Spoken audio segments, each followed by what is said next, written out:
Um, over to Happy Valley. Tom's time to shine. We've gone away from some of the team previews, but we're bringing them back these last few weeks.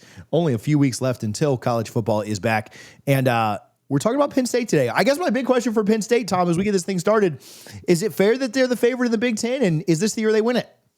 I think it is fair that they are the favorite in the Big Ten. I think they can credibly contend for the national championship, whether they win it or not. I mean, I think there's a lot of people who didn't see them making the Final Four last year. And the fact that they were arguably a drive away from making the national championship definitely surprised a lot of Penn State fans. But still, it was like, okay, that was a good football team they put on the field last year. So I think there's very little reason why they shouldn't be in contention for the national championship this year.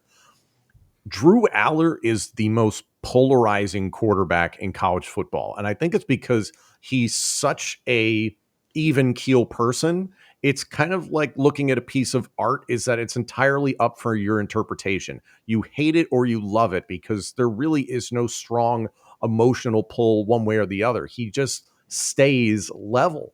I think you've seen incremental progress from him every single year that he's been a starter. 23 to 24 to 25. The consistency has been that he does not turn the ball over all that much, and he is accurate with the football. However, he's also been consistent in his struggles against the big-time opponents in the big-time games. Will he make that leap this year? I think the positive for Drew Aller, I don't believe he has to be Superman for Penn State to win a national championship this year. This is going to be very old-school Penn State football. You have two stellar running backs in Nick Singleton and Katron Allen. You return 5 offensive line starters from last year, 4 out of 5 of the initial starting 5, but you returned 5 guys who played considerably last year and have a lot of cohesion. So I feel like Andy Kotelnicki is going to cut down on the gadgets, and it's going to be a lot more conventional running the football. On paper, should be a better wide receiver core, but we're not really going to know until Penn State plays Oregon on September 27th, and they really get into Big Ten play because their non-con is just their non-con. On defense, I mean, that's where I have the most questions. Jim Knowles, a defensive coordinator, makes you feel good. There's a lot of people in Ohio State and Oklahoma State who say, yeah, it takes years for a system to implement, so you got to keep an eye on that situation. There's a chance Penn State's offense is better than its defense for the first time in maybe 8 years, which is it's just almost unheard of at Penn State. It's been such a defensive-led team for decades now, Joe Paterno to now James Franklin. My curiosity defensively, what's the defensive end situation now that Abdul Carter is gone? You know what you have denied Dennis Sutton. Injuries at the other defensive end spot have created a question mark and unproven players. Depth at defensive tackle is a question. Linebacker, you got Amari Campbell from UNC. You feel good about that, but you're running a 4-2-5, so you should be able to mask some of the lack of depth you have at linebacker. Safety is going to be strong, not as strong as it was last year, but I think still very strong with Zachy Wheatley. And you have a lot of pieces there that got a fair amount of play last year. Cornerback should be the deepest position on the entirety of the team. A.J. Harris could wind up being the best defensive back in America. So I think you're going to see a lot more coverage pressures and coverage sacks come from Jim Knowles this year. It might be a little bit more bend but don't break from his style. And I think this is an offense that's going to be able to put up points. Is it going to be video game numbers? I just don't think so. That's never been the style for James Franklin during his time at Penn State. And again, the overarching question, can James Franklin actually win the big one? I think their over-under on win totals, depending on where you look, is about 10.5 in the regular season. Those two big ones, home against Oregon in a whiteout at night in September, and then at Ohio State, all the storylines I just mentioned, Jim Knowles returning to the national champions, Ohio State. There's so much that's playing in Penn State's favor this year, but I think kind of as we all saw in the playoff last year, anything can happen. How many people had Tennessee getting blown out by Ohio State? How many people saw Oregon getting blown out by Ohio State? How many people saw Notre Dame making it to the national championship? While so much of this can be chalk, I think there's a lot of unpredictability still with the playoff, and Penn State falls right into that category of about 5 or 6 teams where you're like, I think they can do it, but you just won't know until we get into, October, November, really. Yeah, and it's really like 3 seasons because nobody even had Ohio State making it out. I mean, yeah, people had them making it out of the first round, but nobody thought they'd go on to do what they did. It's really just about when you get hot. And that's what's so hard right now about college football is there's almost like 3 seasons, right? There's your September until November, then November is almost its own season, and then the playoff is its completely other season, right? Like nobody thought Oregon was going to get blown out. Nobody thought, Arizona State would have a chance. Nobody had Notre Dame in the national championship. You get an injury to a quarterback on a team you're playing against, and how does that impact things? So yeah, Cole as an outsider, right? Like not a Big Ten guy, but somebody who's obviously very familiar.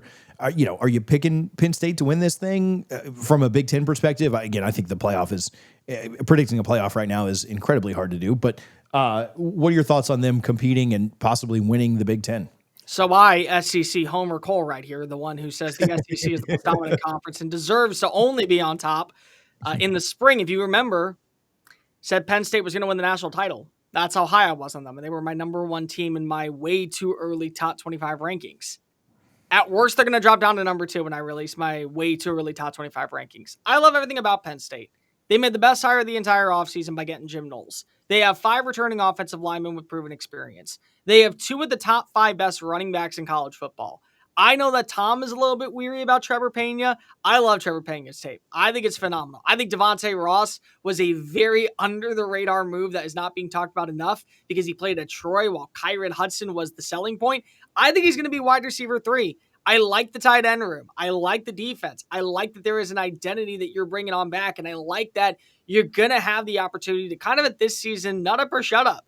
Is it now or never, James Franklin? Because if I'm going to say that about Brian Kelly in the SEC, at some point we got to say it about James Franklin. You went out, you fixed your defense by hiring the one person who last year proved in the regular season could stop you on a regular basis. You went out, you kept your starting quarterback. You have both of your running backs that could very well be in New York City for a Heisman Trophy presentation. You have wide receivers. You have a defense that is going to be not elite, but it's still going to be really bleeping good. And your schedule is manageable to where you should at least be in Indianapolis. I think the Penn State's legit. But there are 2 things that worry me. Number 1, where are we going to sit with Drew Aller in this whole thing? Is he going to be nothing more than just the game manager that was a Sean Clifford-esque clone or a Matt McGloin or a bigger version and not as mobile Trace McSorley? Or is he going to be that difference maker? And can James Franklin win one? It's one, because you know that he the whole prerogative about James Franklin being an overrated head coach is so mind-boggling. Because number 1, where do you rank him? I have him at the end of the top 10. Like that's where he resides for me. But even if he was like say 11 or 12, it's because of one thing. He can't win against top 10 opponents. But that's it. You take him for his recruiting. You take him for his development of talent because you see Penn State bringing NFL talent in and year out. You take him for his sustainability. Nobody's going to stop him on that point. So I have no doubts when it comes to Penn State other than the 2 main doubts that we have had for years with this team. Quarterback play, living up to expectations. And can your head coach wield enough voodoo magic on a Saturday afternoon to win one top 10 matchup? You do that, Penn State's going to be in the college football playoff and a very big threat to win the national title.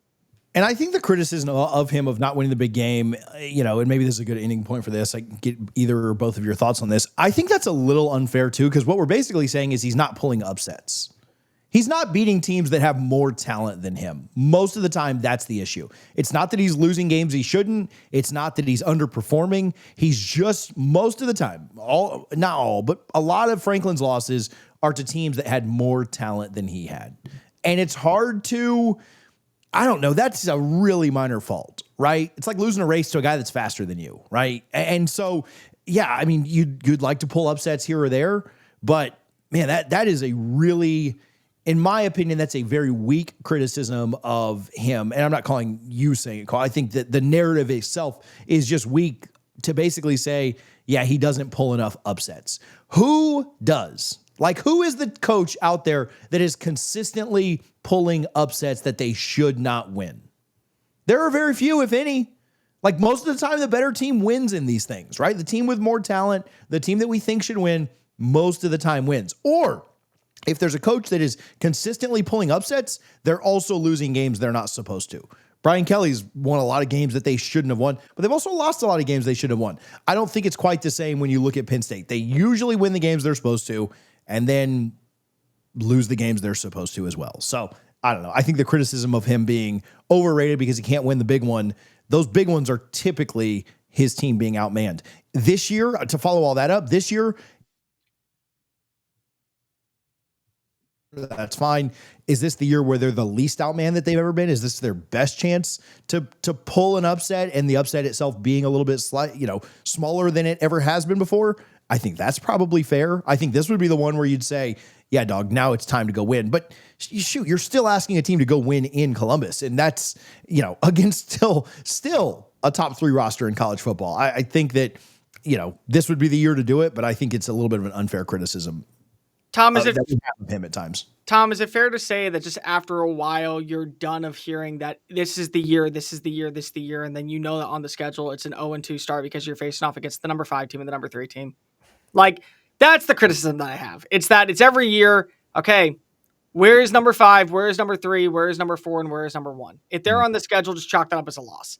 And I think that's where, when you have the pride of Penn State, the pedigree of Penn State, the expectations at Penn State, you kind of get a little exhausted having to defend, hey, you're really good, except in those top 5 games. Oh, yeah. We acknowledge it's a 2-game season pretty much every single year. At least the smart Penn State fans completely understand that. I look at it this way: is 2023, everybody thought we were winning the national championship because Drew Aller was in and Sean Clifford was out. And that was illogical. That was hoping for the second coming. And he was in his first year as a starter and a true sophomore. It was an unreasonable expectation. Last year, I think there was confidence, but it was the letdown somehow from 2023, which whatever. This year, it feels like everything's aligned, and it feels like this is potentially the best coordinator tandem in the country. A lot of Penn State fans feel safer knowing that James Franklin isn't as involved in that stuff because he's a better CEO. He's very good at that stuff. So I think the pieces are in place. I'd love to feel more confident about the defense, but maybe I'll feel that way by October. Let's not forget, Abdul Carter switched from linebacker to defensive end last year. People at Penn State were saying, I don't think it's going to work until mid-October. And then it started working.